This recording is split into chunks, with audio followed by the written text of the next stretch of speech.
నమస్కారం. ఈరోజు ప్రశ్న ఒకరు యూట్యూబ్లో ఉంచారు. ధ్యానం చేస్తూ ఉండేవాడిని కొద్ది రోజులు, మధ్యలో మానేయడం, తర్వాత మళ్ళీ మొదలు పెడదామంటే ఇంట్రెస్ట్ కలగడం లేదు. ధ్యానంపై మొదట్లో బాగానే ఇంట్రెస్ట్ ఉండి బాగా చేశాను, కానీ తిరిగి మొదలుపెట్టి మళ్ళీ రెగ్యులర్గా చేద్దామంటే ఇంట్రెస్ట్ కలగట్లేదు. మరి ధ్యానంపై ఇంట్రెస్ట్ కలగడానికి ఏదైనా మార్గం ఉంటే చెప్పండి. చాలా ముఖ్యమైన ప్రశ్న.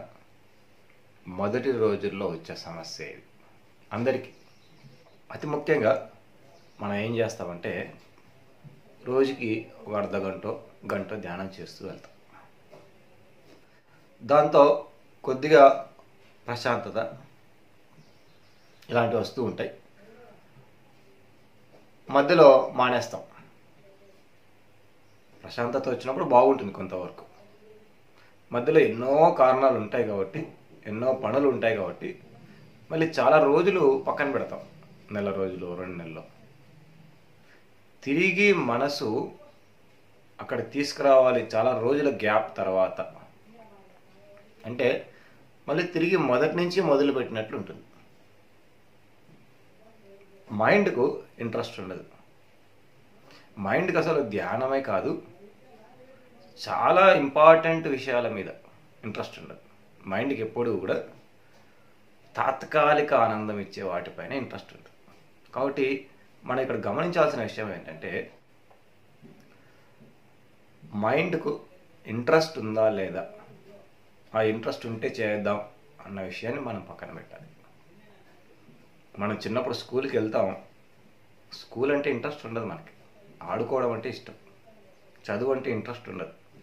ఎందుకంటే మైండ్కు ఆ టైంలో అట్రాక్ట్ చేసేవి చాలా ఉంటాయి. ఆడుకోవడాలు, ఇంకా ఏదన్నా వీడియో గేమ్స్, ఇలాంటి వాటి ఎక్కువ మాకు. ఎందుకంటే వెంటనే వాటి వల్ల ఒక అనుభూతి అన్నది మైండ్కి కలుగుతుంది. కాబట్టి ఆ అనుభూతి కోసం, తాత్కాలికమైన అనుభూతి, వెంటనే వచ్చే అనుభూతి కోసం మైండ్ పరిగెత్తడం అలవాటు. అది దాని యొక్క సహజ లక్షణం. మరి ఆ సహజ లక్షణం నుంచి బయటపడి ఈ ధ్యానంలో కానీ ఇంకా ఏదైనా సరే ముందుకు వెళ్ళాలి అనుకుంటే కొద్ది సమయం చేయడం కాదు.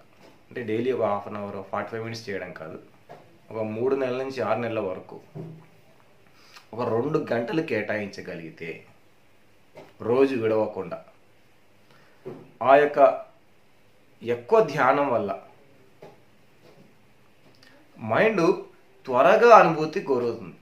అంటే ధ్యానం వల్ల ఏంటి లాభము, ధ్యానం వల్ల ఎంత ప్రశాంతత వస్తుంది, ధ్యానం వల్ల ఎంత ఏకాగ్రత వస్తుంది, ధ్యానం వల్ల ఇంకా ఎన్ని లాభాలు ఉన్నాయి అన్నది తక్కువ సమయంలో మనసుకు బోధపడే అవకాశం ఉంది. అనుభవపూర్వకంగా, అనుభూతి ద్వారా, అంటే స్వయం అనుభూతి ద్వారా. ఎవరో చెప్తున్నారు కాబట్టి కాదు, నిజంగా నాకు ధ్యానం వల్ల ఉపయోగం ఉంది అని అనుభూతి ద్వారా ప్రయోగపూర్వకంగా మనసు తెలుసుకుంటుంది. కాబట్టి మై డియర్ ఫ్రెండ్స్, మన మనసు మన చేతుల్లోకి రావాలి త్వరగా. మన మనసు ఈ యొక్క ధ్యానము లేదా ఇంకా ముఖ్యమైన విషయాలపై ఎక్కువ శ్రద్ధ చూపించగలగాలి అంటే ఎక్కువ సమయం కేటాయించాలి. తద్వారా తక్కువ సమయంలో అనుభూతి పొందుతుంది, తక్కువ కాలంలో, తక్కువ రోజుల్లో.